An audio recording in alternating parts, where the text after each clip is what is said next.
Isang mapagpalang araw sa atin lahat mga idol. Andito na naman tayo sa bukid at 2 araw din tayong di nakapagpunta rito. Kaya nakita ko may bulaklak na itong 45 days na sitaw natin. Ayan, nakikita natin mga idol, may bulaklak na siya. At 35 days na to. Kasi itong tanim natin na sitaw na to, 45 days. Ito yung inilalagay natin sa mga masisilungan para ito maharbesan pa natin bago ito kaakyat sa taas at masisilungan. Kasi kailangan yung malapit lang anihin ang ilalagay natin dito sa ilalim. Kasi ito pag nakapunta na sa taas, itong upo natin, sigurado hindi masyadong mamumunga to mga idol.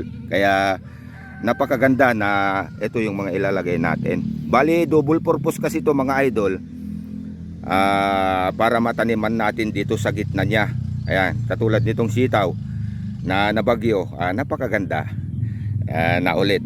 At tatanggalin natin itong mga ganito, mga tulad nito mga idol, para sasanga dito dyan sa magbubunga sa mga yan. Kaya ito nauulam din to mga idol. Masarap na isalad at ihalo din sa mga lulutuin natin pang ulam. Ayan, ito sa tawag namin sa Ilocano, paltong mga idol. Ayan o, namumulaklak na. At kailangan natin na itong mga tanim natin na upo, ito pagapang dito sa lupa. Yan, pagapang dito sa lupa, ito kailangan natin iakyat yan para itong tanim natin na sili, nakakatanim natin mga 1 week na to, 1 linggo na, hindi maapektuhan yung paglaki niya, maiinitan at hindi masasapawan itong tanim natin na upo. Ayan, nakarecover na rin mga idol yung mga tanim natin na iba pa. Katulad nito mga idol, ito yung tawag namin taba na sitaw. Ito naman yung mahahaba ang bunga. Ito yung patula na hinahampas dati ng bagyo Nando mga idol. Yung mga nakaligtas na bulaklak niya nabubuo naman mga idol. At nakikita ko, kaya ko pang i-restore to na habang tumatagal, habang bumubunga, lalago pa to. Ayan. Oh, ito yung mga malapit sa akin, pwede kayong kumuha. Dahil pag naglinis ako, tinatanggal ko yung iba dito itong saluyot mga idol. Ayan. Ayan, lakad lang tayo dito mga idol. Ito naman yung tanim natin na okra mga idol. Ayan, napakaganda na okra. Ayan. At yung tanim natin na palay, medyo hindi maganda yung ani ngayon dito sa amin. Dahil yung binigay ng gobyerno na binhi, yun ang sinanim natin. Lahat kami rito, kahit yung mga magaling at original nang nagtatanim, ganito rin yung tanim nila na hindi maganda yung bunga niya.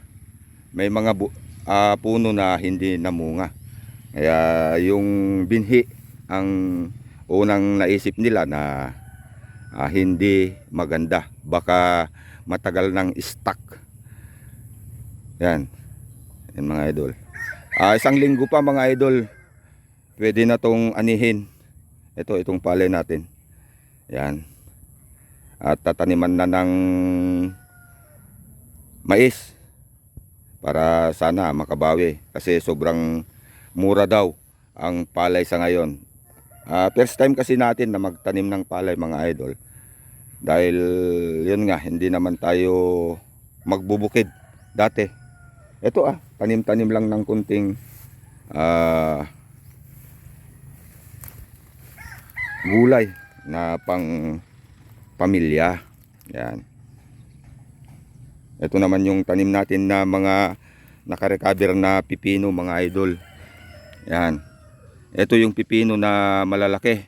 Pero kailangan na ng spray mga idol. Nakikita natin marami ng insekto. Oh. Ayan. Pero pag namunga to mga idol, yung isang puno niyan, makabubunga yan ng mga 50. Yung isang ganyan. 50 pieces. Pag maganda yung paglaki niya. Yan. Sana ma-recover natin yung mga hindi nasira nung bagyong Nando. Yan, mga ganyan, oh. Maliliit pa. Ayan, at magtatrabaho tayo dito mga idol. Ayan, oh. Recover na. Butit hindi pumunta yung bagyo na sinasabi nilang malakas dito mga idol. Ayan. Ayan, napaka ganda na tong mga alaga natin, tubo niya. Ayan. Itong pagtanggal ng damo mga idol, malaking bagay ito. Ayan. Saka dahil namumulaklak na mga idol, pag walang kumuha ng pangsalad, pwede natin tanggalin na to para mamunga na yung tanim natin na sitaw. Ayan. Yung mahaba lang yung tatanggalan natin para marami yung pagsangahan ng bubungahan. Next week makikita nyo na to na may bunga mga idol. Kasi mag 40 days na. Ang tawag sa sitaw na to 45 days. Ayan mga idol. Kasi ito, habang umaakyat to mga idol, ito mga tanim natin na upo, habang hindi pa nasisilungan, maganda pa itong bunga niya. Pero pag nasilungan na kasi mga idol, iba na, mag-iiba na kasi hindi na naiinitan.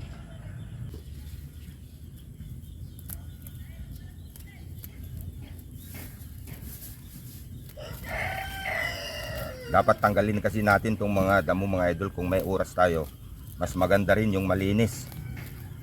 Yan. Kaya kung may wala akong trabaho o kaya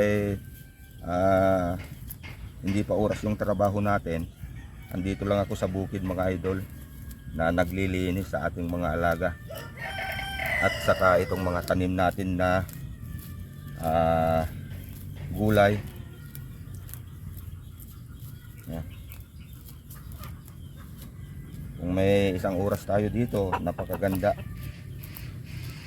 Marami tayong magagawa pag sa isang oras na paglilinis at pag dilig sa ating mga halaman. Yan. Malaki na, mahaba na yung isang oras.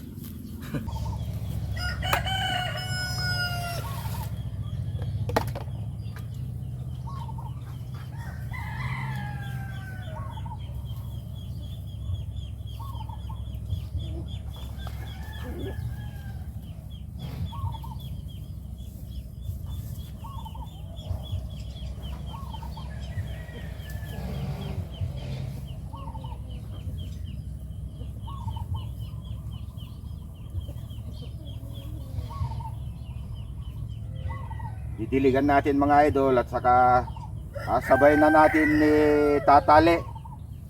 Yan.